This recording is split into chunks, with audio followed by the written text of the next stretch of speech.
Are you an international medical graduate preparing for the MRCGP RCA? Are you finding it difficult because you're finding that your consultation are not going within time limit, or you're struggling with interpersonal skills? Are you listening to your patient? I mean, really listening, actively listening to your patient. The other day I was coaching a GP registrar who happens to be an IMG. One of the things that I've identified when he was consulting was that he was not listening actively. He was not paying attention, and by not paying attention, he was missing cues. He was asking repetitive questions, as already mentioned, that he should have listened to.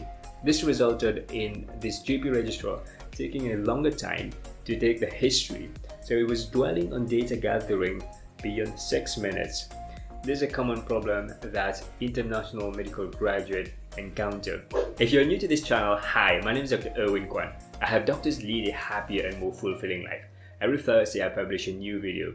Don't want to miss any future videos? Make sure you subscribe and turn on notifications so that you're notified first each time I publish a new video. Being an active listener is so important for the RCA, because when you're listening actively to your patient, then you're processing this information and you're going to use this information and pick up on relevant cues so that you can ask follow-up questions.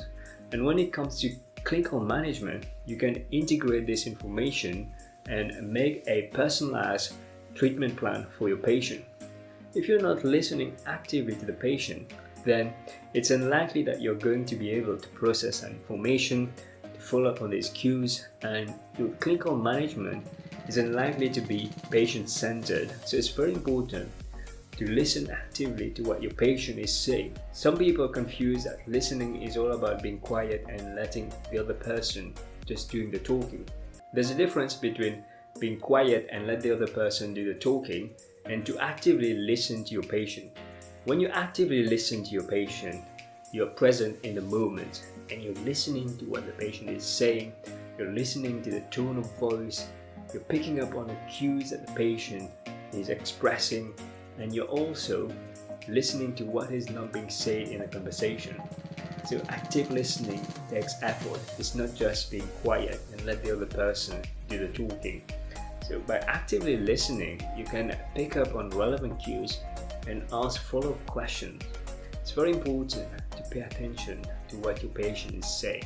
So active listening is a skill that you need to actually improve if you want to improve your interpersonal skills. By having good active listening skill, you'll find that you're not going to be asking a repetitive question. You're going to have a conversation that flows, and you'll be following up on cues that the patient might uncover in the history.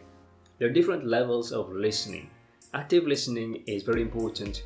There's also empathic listening that will help you to not only actively listen to your patient, but also to let the patient know that you understand them, they have been heard, and also that you can relate with what's going on with them. So by empathetically listening to your patient, you're going to build even better rapport with your patient and create a strong doctor-patient relationship with your patient that would be helpful when you discuss your clinical management.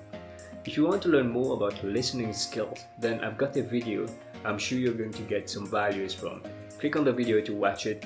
If you found this video useful, make sure you smash the like button, and don't forget to subscribe to this channel if you've not already subscribed, and turn on notifications so that you're notified each time I publish a new video.